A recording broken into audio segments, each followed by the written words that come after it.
Hi, good morning, everybody.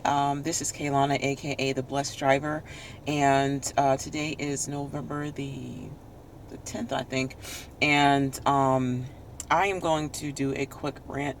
Actually, I don't want to say rant because it's kind of like complaining, but I just want to tell you about an experience I had yesterday with a with an Uber passenger, and I can say I'm quite disappointed. However, I know, being in the rideshare business, you're going to encounter all types of people, and you're going to encounter people that are unpleasant and that aren't happy, no matter how nice you are, no matter how great your service is.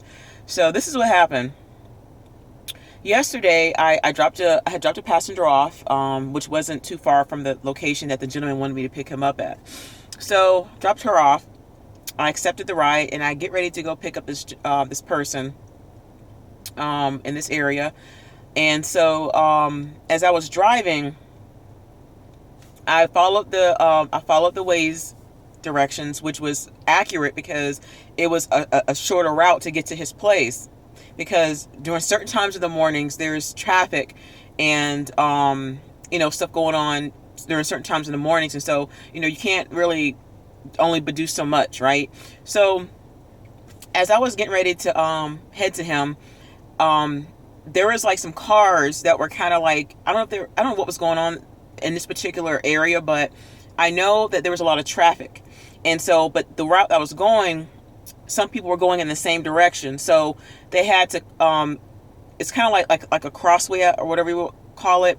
And the cars were wanting to go in the left hand side, but you can either go left or right in the crossway, whatever you call it. So long story short, it was a little bit of traffic, and so what I did was, literally, as I was getting ready to text the passenger or the customer, good morning, this is so and so, and I'm on my way. And I was actually right next to his neighborhood. I'm talking about right next to his neighborhood. I'm not joking. I wasn't even 2 minutes away. Like, I was like in the next street over, but I couldn't get over because it was on one way, and the route that I need to go, because I need to make a right. Um, it was like a lot of traffic in between, like where I was, right. So I literally, as I was texting him, he texted me right before I could even finish like texting him, and he sent me a text message with a bunch of question marks. And he said, "And you are where?" With a question mark. And that's when I sent him a reply, but I was already texting him anyway. I said, good morning, this is Kaylana from Postmates. There's a little bit of traffic here. I'm right next to you in the next street over. But I can't, I'm trying to get to you, but I'll be there as soon as I can. And so he said, yeah, I'm in this neighborhood, blah, blah, blah, blah, blah. But I already knew where he was, because I'm very familiar with the area. So literally, like, within like not even 2 minutes of him texting me, I came up, I pulled in. The moment I pulled in, he it looks like he was doing something on his phone. So of course, put my car in the park, and he did all like this, to make me stop. So I stopped, and so as he was getting towards the car, I spoke. So I was like, "Good morning, how you doing?" And he didn't say anything. And he's like, "Oh, hi." And so I offered, because he had like this big duffel bag, so I offered to put it in the trunk for him to make it more easy or comfortable for him, and he declined. And so he was like, "Oh, I'm sorry. I hope you don't think I'm being rude, but I'm on a conference call." So I said, "Okay, no problem." And I double checked the directions. He was going to the airport. So anyway, so he gets in the car. He's on his call, and I was checking the routes, and the route I had to take him at was the quickest route during that time of the morning. And from where he lived to where the airport was, it was the fastest. Because if I would have taken the interstate and then got on the toll roads, it would have taken way more time, and there would have been more traffic. So anyway, I followed the directions, and I get through. I go through the through the ride and everything, and he was kind of like to himself. He was kind of like, I could tell he was kind of arrogant, but I was still polite and courteous to him, asking him if he needed anything, and he was just like kind of being to himself. But because he was on a conference call, I didn't really bother him. So as I was driving down the road, I was changing lanes. I make sure I check my rear view, I check everything, and there's a car that like literally like sped right by me, like barely missed my car, and it tried to pull in front of me, but illegally, but And the guy said, "Oh, I don't want to die. Be careful, and I don't want to." Something he was being sarcastic about. So I was like, "Sir, you're fine." I said, "That car pulled out right in front of me. I apologize about that." And so he didn't say anything. And so we're by this point we're about halfway to the airport. We're almost there. And then he like just makes this sarcastic remark. It's out of the blue. He was like, "Oh, by the way, I love your hair." And because I'm African American, well, I'm natural, so like my hair is naturally curly. And so I'm thinking maybe at first he's being nice.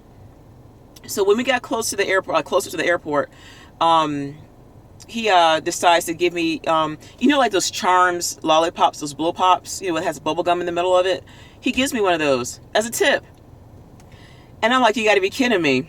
So yeah, he gives me a Charms blow pop, trying to be sarcastic or whatever that's supposed to mean. I'm not even sure if there's an indication that, but I knew he was being funny. And so I was still nice and polite. I said, "Oh, thank you," because I do like sweets. But I was like, how did you know I had a sweet tooth, And I wasn't going to eat it, but I still took it and stuff. And so I'm thinking, and he was being like a little sarcastic in the back. And by the time we got close to the airport, literally, we were like not even 5 minutes away. And he was like, "Gosh, this route takes so long." And he was smiling as he was saying it, but I was like, "Sir, I was open to you offer me some suggestions." And I asked him, I said, "Well, did you have a different way? Because this is the way that I took. And I was trying to get your attention, but you were on the conference call." And I said, I asked him, I said, is everything okay? And he didn't say anything. And so he started complaining again. I said, but about this point, I wasn't too sure why he was doing that, because we were already finally at the location. And it barely even took 30 minutes. It took 32 minutes from his house to the airport, because there's a little bit of traffic. I didn't think it took that long. But anyway, so as we pulled up to the airport, I got there. And I was like, okay, this is the right way. And so I offered to help him with his bags. I was like, "Would you like me to help you with your bag, sir?" And he just grabbed his stuff and he got out of the car. And so he didn't want me to help him. And so I was like, "Okay, well, thank you. Have a good day." He was like, "Yeah, bye." He slams my door. So I immediately notified Uber customer service and notified them of what had happened. I didn't go into deep detail, but I just told them the basics, that he was an unpleasant driver. And I should have given him 1 star. So I texted my best friend, and she was like, "Girl, he was so rude to you." And me, I try to be nice, and so I try not to get into the politics of it, into the drama. But I gave him 3 stars when I should have given 1. And so basically, by this point, I just knew, I had this feeling he was going to contact Uber and say something negative about me, because my scores are pretty good. And he was just so rude and just nasty. And so it wasn't until this morning I looked onto my app and I seen that it was a complaint, or an issue, they call it issue, about my driving or something, and my professionalism in my car. Now, I can actually show you guys my car right now. My car is clean. I keep my car very clean. I can't show you everything, but I keep my car very clean. I wipe it down, make sure that everything is shining in here. I vacuum it, it smells good. I always have my car on point. And so he basically put ratings like my professionalism, uncleanliness, dangerous driving. Like he was talking about, I was trying to kill him, how I was driving. He said I made him late to the airport, which I did not. And something else he put there. And so I couldn't believe it. I was like, you got to be kidding me. And so instead of me like, sorry, somebody was looking, nosy people here. Sorry. But, instead of me like retaliating, I didn't, but I had to tell Uber the whole situation. I didn't go into detail the first time I notified them. And so, but basically that's kind of what happened. And so, sometimes you're going to have unpleasant passengers, and no matter how nice you are, no matter how much you put your effort into it, sometimes it can be very ungrateful. It can actually discourage you from wanting to drive anymore, because you're like, you know what, I'm using my car to come pick you up, to take you somewhere, and I'm making sure that I spend money to keep my car clean and to make sure that it's running perfectly for you, and it becomes very frustrating. And I know it seems how it seems like, how can people be so ungrateful and be so rude and nasty? And sometimes I get those kind of people. And is it discouraging sometimes? Yes. But Uber says that they take care of us, and so they do, to an extent and stuff. But you have those types of people, and I'm telling you, like, I get a lot of drunk people. I don't know why I just keep some kind of way. There's like a magnet that just, and I don't drink or anything, but they just come, and so I'm still courteous. I mean, I still treat people how I would like to be treated, and despite of the choices that they make, it's still about customer service, and so I make sure that I give them the best possible customer service. Now, I know some Uber drivers, they're not having it. They're like, I will not take this. I will not put up with that. And I've had friends that tell me that, yeah, girl, I had to tell them off because they're not going to talk to me any kind of way. I mean, I have some more stories I could share. And I'm going to do those piece by piece in different videos. But, and I love driving for Uber. Like, I absolutely love it. But, just like any other job or any other business or whatever, you're going to have your ups, you're going to have your downs. But that guy right there totally like humiliated me, and then had a nerve to complain about the driving, and I was just so courteous to him. I did everything the right way. And so you're going to have people like that are very ungrateful, just very nasty. You're going to also encounter, as an Uber driver, sometimes you might encounter racists, people that are, and which is surprising to me, because I'm thinking to myself, why would you even get into a car with somebody that you don't feel comfortable with? If you don't like black people, well, don't let a black person drive you.